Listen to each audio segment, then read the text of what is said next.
That'd take a while.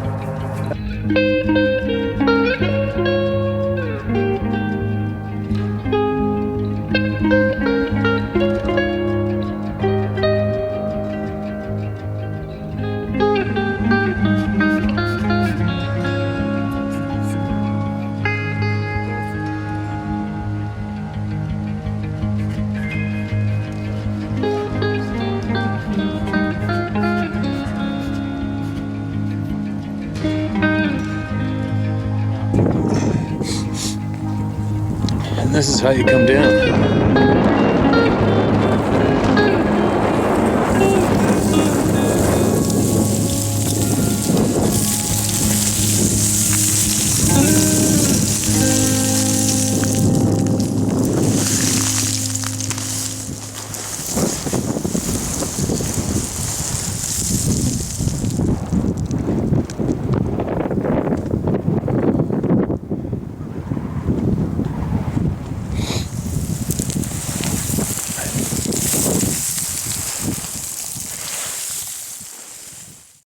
All right, here we are. What day is it now? I think it's Monday. I got an hour and a half to kill before I got to go sit in the airport, so it's not too noisy here, I don't think. Maybe I'll throw in some B-roll. You can watch some fishing or something. And I think some noisy kids out in the hallway, but that's about it. Typical hotel shit. I'm going to finish this email that I started to read yesterday.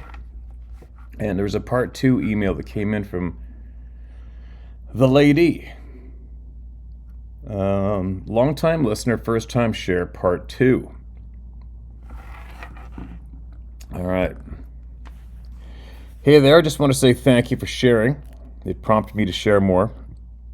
First, I want to say a few things about that lake house. Weird things happen there.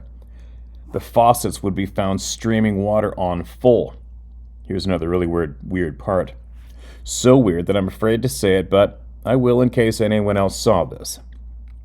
Well, once in a while, we would find a huge turd in our toilet. No way. I mean, something that could not have come from a human. Big. I know this is going to raise many eyebrows, but it happened. A huge loaf. That's the only way to describe it would be left. And as kids, we had our own bathroom. As an adult, I know that the girth of this loaf was bigger than even a human can produce. Later on, my siblings and I talked about that. What the F? None of us could come up with any explanation. You would honestly have to have a, quote, hole that was very wide to accommodate this. So, what was it then? A sabe? I have no friggin' idea. When we moved from the lake house to the farm, that bit stopped. I know this sounds crazy, but I'm just being completely honest, and I have no idea how this could have happened. It wasn't adult-sized. It was as big as a square bun that you would make a sandwich on. You can skip this if you think it's too much, but what the F? That may totally be unrelated. Then again. Yeah, and what an item to make up too, right? So we'll see. I'm sure a lot of people would be too insecure to mention something like that. We'll see what comes. So my next interaction with the big people came later in life. We were camping in Maine on the shore near a small point. We did this every summer for several weeks to even a month. Back then, the mackerel were so dense in the water that it looked like the bays were boiling. We camped there to fish bluefish and macks. You could do this from shore, but we also had a boat that we used. It was a lot of fun for me to catch bluefish, strong and swift, full of vigor. They're like the largemouth bass of the ocean. Huge fighters. I learned a lot about fishing then. Gentle days were spent grabbing flounder for the freezer as well. We would eat off this bounty throughout the year. I loved this introduction to the ocean. For a kid, it was intense. I was 9 years old and learning not to use the same fishing poles in freshwater as the one would use in the ocean. We had a site that we always kept at this campground. It could accommodate our setup with an outdoor kitchen, and it was remote on a peninsula. We would chainsaw and clear the area each year, and the campground management liked that, as it gave them a better site further down the road each year. We had permission to also pitch tents across the road, so I leapt at the chance to feel autonomous, and begged my parents to be able to clear my spot and camp on the high ground. They accommodated me as long as I didn't get scared and begged to move back near the family site. I assured my parents that would not happen and made a great little site with my old orange Eureka pole tent. However, I will add that they were so close that not only could they see my tent, but they could hear me. And as a kid, I thought I was creating new territory. Really, not so much, lol. There's a game trail that I pitched my tent over. Just a rookie move, I guess, and here's what happened. After a couple of nights, I heard a large thing walking and shaking the ground with each step. It was in the middle of the night, and I was scared. I had an image in my head that filled my consciousness. I was in my sleeping bag, and I was terrified. A big, old, huge, lumbering gray beast with what looked like a ghillie suit, walking with long strides. A gray, dreadlocked beast.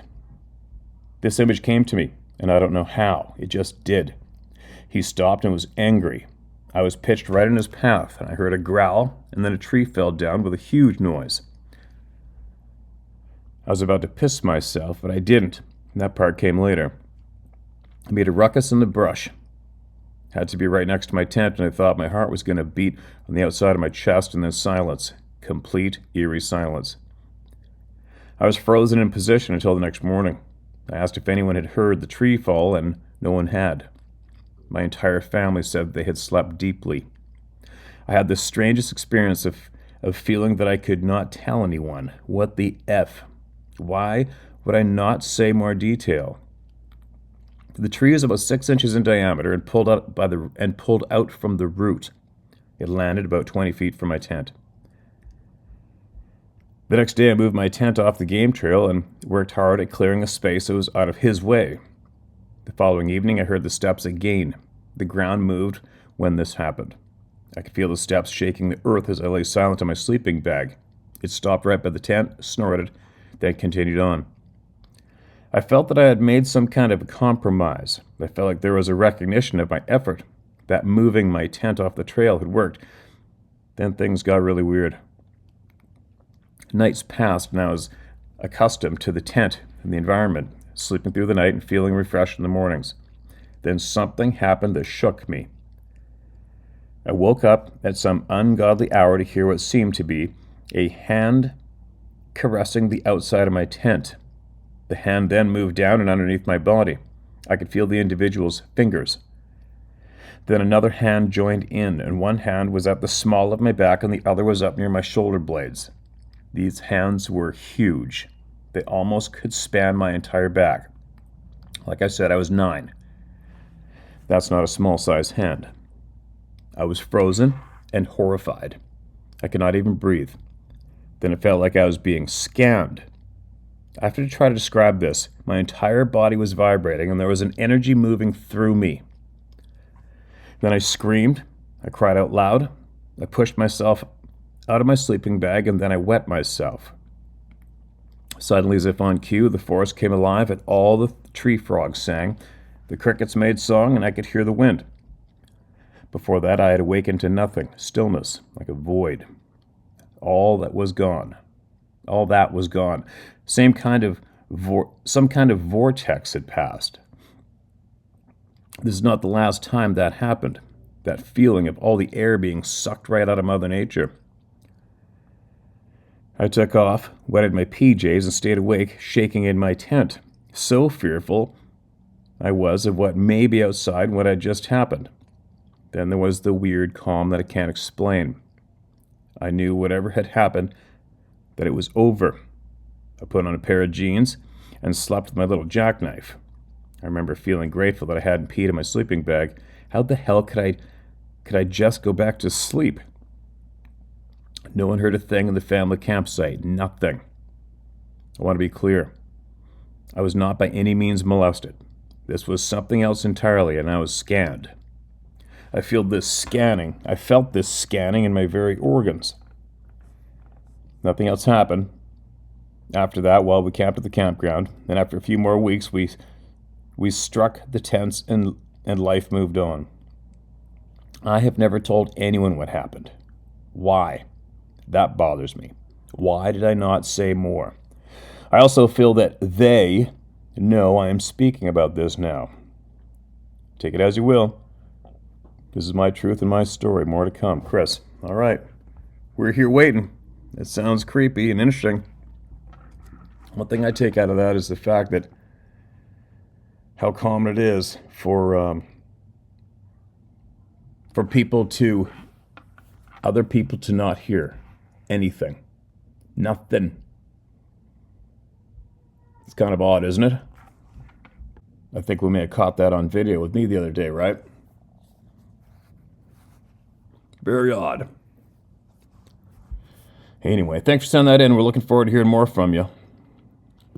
Now, let's see if I got time to get another one. Share it. All right, now this next email sounds as though it may be interesting to some, or maybe not. We're going to find out. And this is titled, "A Client Under Hypnosis Describes Past Life Details of Being a Sasquatch." Whoa, here we go. I'm just using the microphone on the laptop right now, you guys, in case I don't know what the audio is going to sound like, but I'm sure it'll be working well enough. Hi, Steve. Feel free to share my name. My name is Raven. I live in the lower mainland, and I grew up in the Kootenays and love the outdoors. I find it healing and appreciate it more and more after 30 years in corporate. That'll be British Columbia. I've been enjoying listening to your channel since a video of yours was shared in one of my Telegram truther groups.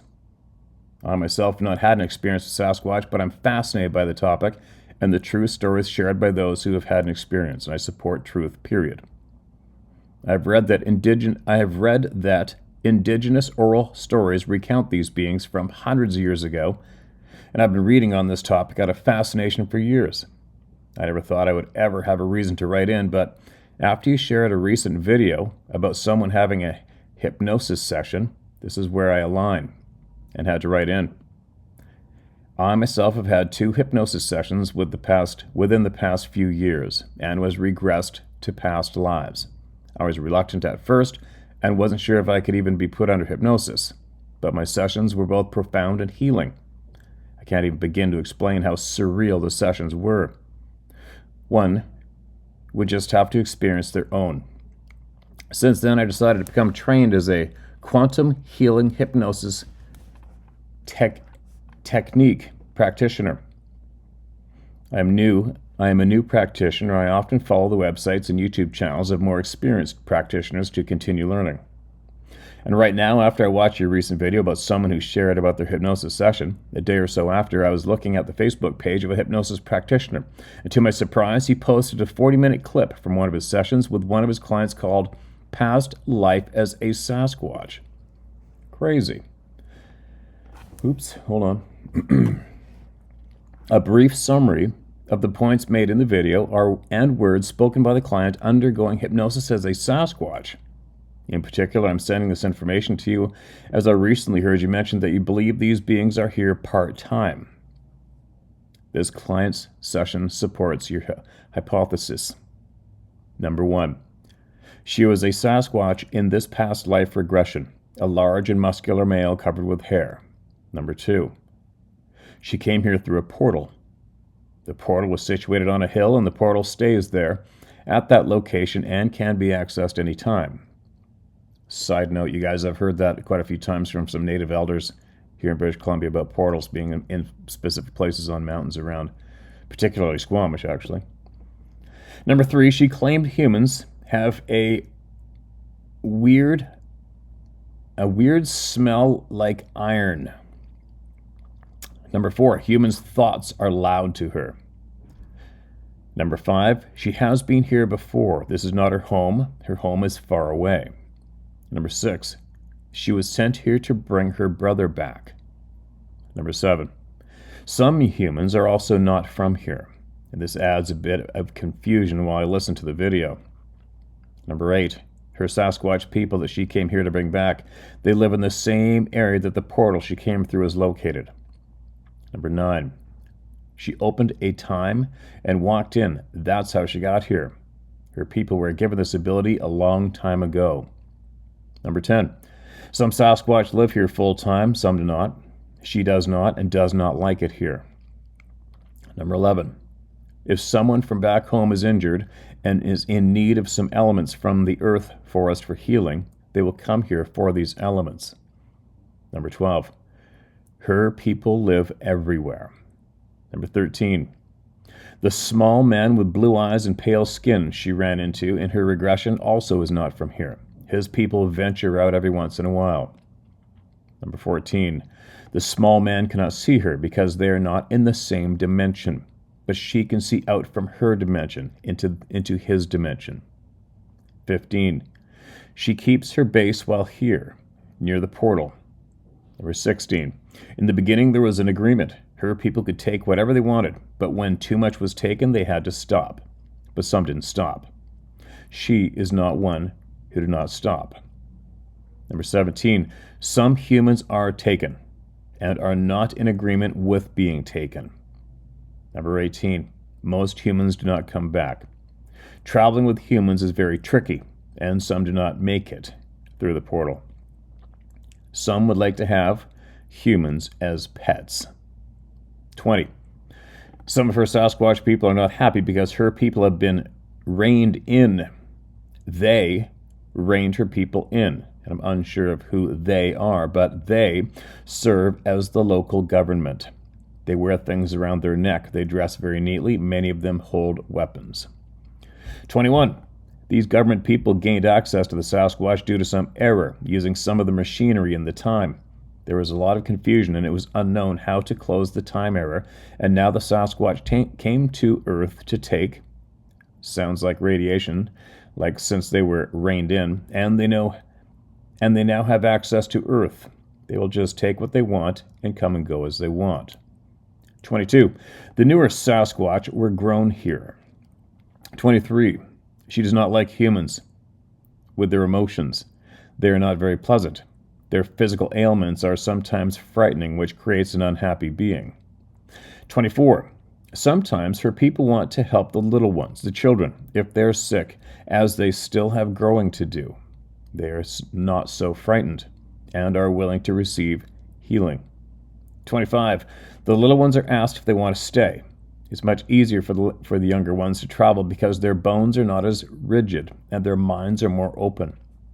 26, she does not like being here on Earth because there is too much going on and she has to be on guard and the land is being destroyed. She does not like the smells of people. They leave their stench behind.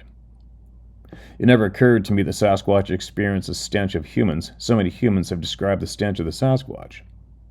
27, she came here and has completed her mission, which is that she made her calls out to her brother via an oracle that signals him. She can wait if she wants, but she does not want to wait. 28, leaving. 29, to use the portal when she wants to leave, she goes back to the hill to the portal. There's a small opening and a small light, and she puts her hand in, and the portal grows larger, and she steps through to go back. Number 30, she talks about what that looks like when she enters back to her place. She is safe there. Thanks for the platform to share. Hypnosis seems to be a bit of a theme right now all of a sudden. Happy to share something that someone may find value in. And thank you for the channel, where we can all join together in truth and support, and for your dedication to keeping the lines of communication open for all of us to share at a time on the planet where truth is censored. That says it all, doesn't it? Keep well, Raven. All right, appreciate that. That's really interesting. And there's obviously a lot of people are going to go, who's on the crack pipe? And other people are going to go, well, actually, there's a lot of shit in there that sounds like it fits. Right? You know what? I'd do it if I could get hypnotized. I tried it once a long time ago at a pub one night when we were all in our 20s, and a few people actually all went up on the stage and they picked the guy. The assistant went up and pointed to each person that was hypnotized and which ones weren't, and then the ones that weren't were asked to leave the stage. Me being one of them, and but I don't know if I can or not. But I would definitely be into it if it was just to experience it. You know, another experience in life. Go to give it a go and see what they come up with for me. Who knows what they're going to come up with for me? Holy cow! Very interesting. Keep us posted, Raven. Appreciate your share. All right, here's another one. The title is Sasquatch is Real. bracket, from another military guy with high clearance, end bracket. I've been watching your content a lot and have finally wrangled up the courage to say something. First account.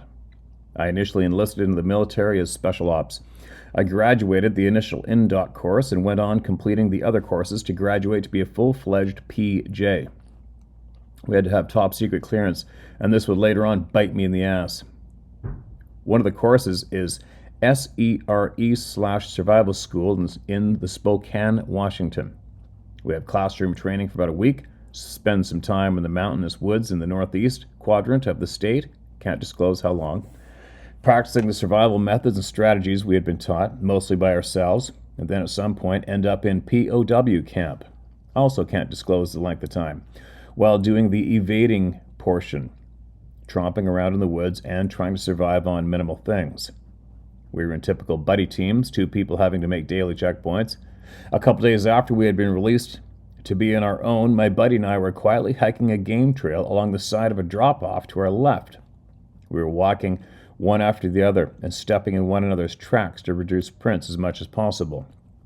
I came across a dense patch of mulberries and turned to my buddy behind me to let him know we were going to take a break and hunker inside the patch and snack. When I turned and saw what looked to be a large, hairy calf and foot disappear in the bushes behind my bud.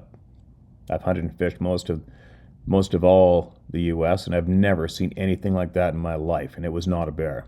It was too tall. It was too large. It had a prominent heel.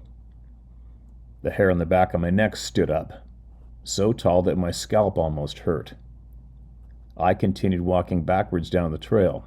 I must have looked off because my buddy asked what was wrong, and I couldn't talk. Once we had a little distance and I could talk, I whispered, "We have to get out of this area now." We picked up our pace and made it down the ravine and back up another mountain before making camp at the checkpoint. It took me that whole time to try and put together in my head what I'd seen. While telling him, he snickered and said it was a black bear and brushed it off.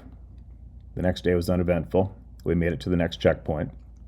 And while making camp, we heard an eerie growling howl several times with about 10 minutes break in between. My hair stood on end and I quickly looked at my buddy. And he nodded and whispered, "I believe you now." Needless to say, we didn't sleep much the rest of the trip and finished to the final checkpoint. Second account. I was injured and had to choose whether to get out of the military for medical or stay in and fill a needed position. I chose to be a chef over being a cop. Sorry, security forces, since I already had a top secret clearance, where it bit me in the ass. I was sent to Minot, M-I-N-O-T, Air Force Base to cook out in the missile fields. These are missile alert facilities, MAFs, that control a number of missiles. This is similar to the story you told that made me come out. I don't want to give you too many details about the sites and the layouts.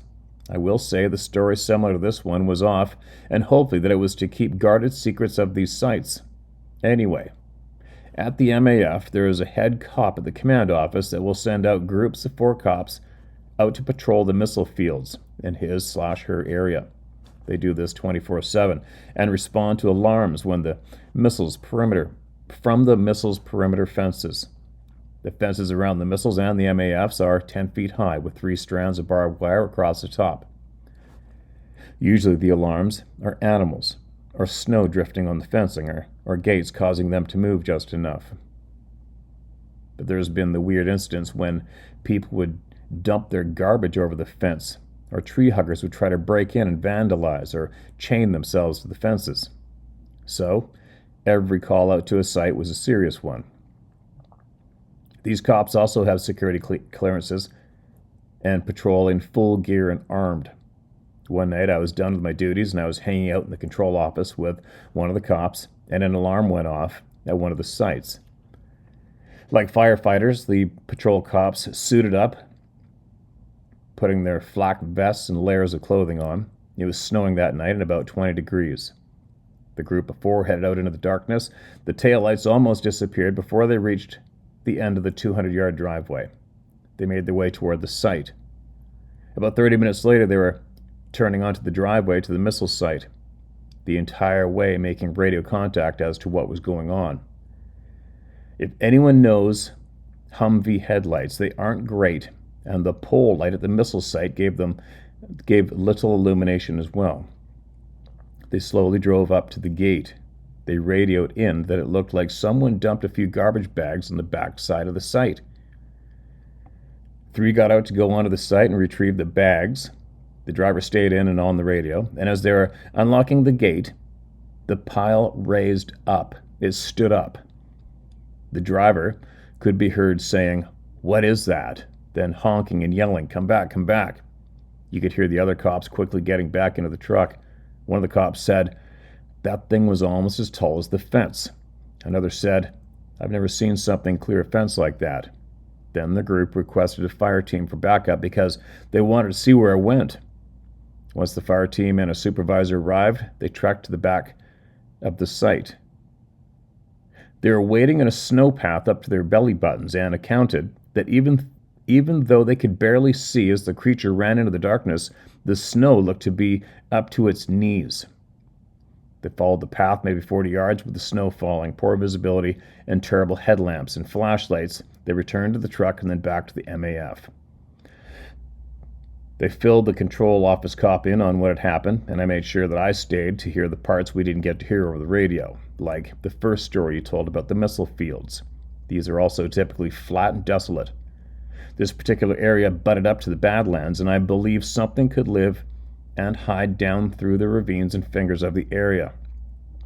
I hope this doesn't fall on a dead ear. I just wanted to verify the weirdness of Sasquatch and the military having run-ins with the creature. Thanks for your time, Bryant W. Thanks for sending that in. I read that quite a while ago. But it's interesting, and I don't give a shit if I double up on these things. Who cares? I mean, we've got thousands of new people subscribing all the time. Yeah. Very interesting. And, it's people like you say, "Oh, I'm pretty sure they could hide, hang out, and survive in those coolies, etc., but it might not be an issue if they're not here full time, right?" Now, how's my time doing here? All right. Here's another one not marked as read, titled, "Resend of a Couple of My Encounters." Hello, Steve, and the others of the round table. I've grown up spending a huge part of my life in the mountains. I live in northwest Montana. Yes, the exact same area as Dave's new stomping grounds, and I came from a long line of loggers, farmers, and hunters, so mountains are part of my life. And ironically, though many of my encounters occurred closer to civilization, some of it on our large family farm. My first encounter happened when I was very young. My brother and I were in his bedroom, which is in the basement below the kitchen area, so his window was in the upper section of the wall. Approximately 100 feet from our house was a large shop with an automatic light that turns on at dusk. I do not remember who saw it first, but around 10 p.m., something appeared in the window, just a few feet away from us. It was the lower part of a leg with a huge foot and long hair. Because of the shop light, it was backlit very well. And needless to say, we were terrified. We wanted to run upstairs to my mom's room, but we knew that whatever it was must have been looking in through our kitchen bay window, and we would have to go through the kitchen. We waited until it had gone and finally found the courage to run through the house.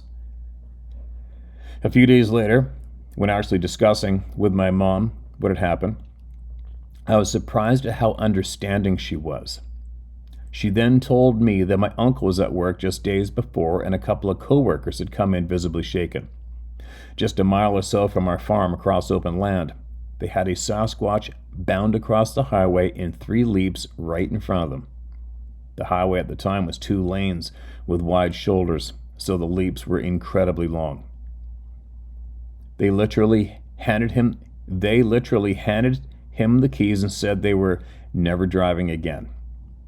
She then told me about a local fish and game officer that had seen one crossing the river near here.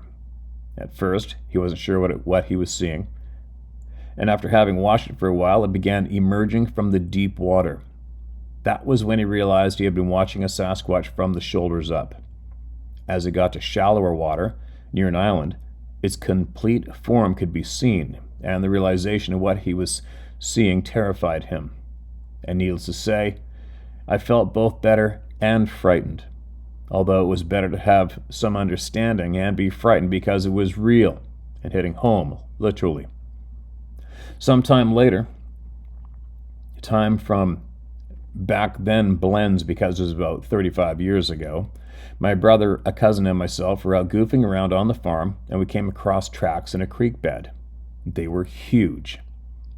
At this point, we had an idea of what it was, so we found a long, straight stick and broke it off to indicate the stride. We then ran back to the house to show my mom. We never measured it, but it was about 2.5 times our height, so 10 to 12 feet would be a fair assumption. Weeks later, we also found a cat in the abandoned house with a bite taken out on its spine. It was shaped just like when we take a bite out of cheese, not tearing or shredding, just a clean bite. We could tell that whatever did it also threw the cat because there was blood across the wall. Nothing really of particular note, just odds and end. Strange things occurred over the next several years. Sure, many unexplained things happened, but they're unrelated to the subject at hand. But they're unrelated to the subject at hand. That or I just have not fully made the connection. One day we decided to go camping about 10 miles away as the crow flies. It's a low-lying area which back then was still pretty much connected woods, wise to our home. We were just beginning to set up camp next to a very large meadow. Each of us were taking trips to and from the pickup that was maybe 40 feet from the camp carrying gear. And on one of my trips I heard, "Get over here and look at this." It was not very long before dark, but we could still see very well. I turned around and ran back to the truck, and about 250 to 300 yards away was what looked like a big man walking along the meadow. At that location, some people would drive their 4x4s in the springtime, so it was rutted up. And it was swinging its arms as it hopped over ruts and holes. We were able to watch it for a couple of minutes. It looked and moved exactly like the one in the Patterson film. And after a while, one of us spoke up about what we had all realized, but we were just motionless and nearly speechless. Even my brother's golden retriever was completely still and silent. And first of all, it was definitely not human, but we also realized that if it continued on its course, it would end up right outside our camp. We all suddenly sprang into adrenaline-filled action. We started throwing everything loosely into the truck bed, including my motorcycle, heaving it in as if it weighed very little. None of us even looked in its direction again. The fear of it suddenly appearing right in camp was gripping us all. Once the truck was loaded, we drove like hell. It was about 1.5 miles of rut-filled axle-dragging road to get to an improved roadway, but that didn't matter. Fear was doing the driving. Just 100 yards or so from pavement, the driver's side tire caught a rock, and my brother lost control. Not having power steering in that old truck, the steering wheel spun forcibly, and the truck turned on its side. Luckily, it was only about 1/4 mile to the nearest house, so we ran and called for help. That experience has had a powerful influence over the three of us to this day. We've had many more. Because we all still camp, but that one stands out. The most recent experience 4 years ago was only about 5 miles from there, and in which a young girl watched one push over a tree not far from our camp while the dogs were going absolutely insane. The strangest part of that is back at camp I was hearing what sounded like a powerful storm, but it was calm as could be. Then I heard the tree breaking and falling, so I ran towards the sounds. There were several people there, and all but one were in the creek. The one higher up on the bank was saying that she watched a Bigfoot push the tree down on the other side, which had about a 15-foot cliff. So no one could have had any chance of seeing anything. The others are obviously somewhat teasing her, which only upset her more. That one spurred me to use Google Earth and to begin mapping everything out. The correlation of sightings has given me new insight into a pattern that is finally making sense, and I will add that only once have I experienced real aggression by what we cannot confirm was a Sasquatch or something else. It was in a different area, though. I also assume it only intended to frighten us away because we were hunting the same herd. And about 10 years ago, not far south of the Canadian border, my brother, my niece, and I were hunting. We spotted a small herd of elk moving down from a mountaintop across a large drainage a couple of miles away. We had plenty of daylight left, so we started hiking in order to hopefully end up below them. We too were on a mountaintop, so it would take hours. Fortunately, we had an abandoned road to speed up our hike. When we finally reached an area that we felt we should strategize from, we began hearing noises. For just a moment, we thought perhaps we were closer to the elk than we had planned. We were soon proven wrong. Suddenly, all hell broke loose directly below us. Things were being tossed around, trees moving, the sounds of stumps or logs being broken apart, etc. And not one grunt, snort, growl, or heavy breathing was heard, though. We were lucky in that we were in an elevated position. The edge of the road was a near vertical drop about 10 plus feet. However, the brush and trees were so dense for a ways that we could not see a thing. Whatever it was would charge to within 15 yards and then retreat and start things all over again. Our first thought was a grizzly bear, but the foot sounds seemed too heavy and loud. Then we thought perhaps a moose, but the trees and brush didn't seem to be moving enough for something like that to be moving through, and it really didn't sound like it was on four legs. We, of course, decided to abandon the hunt, even though we had decent firepower.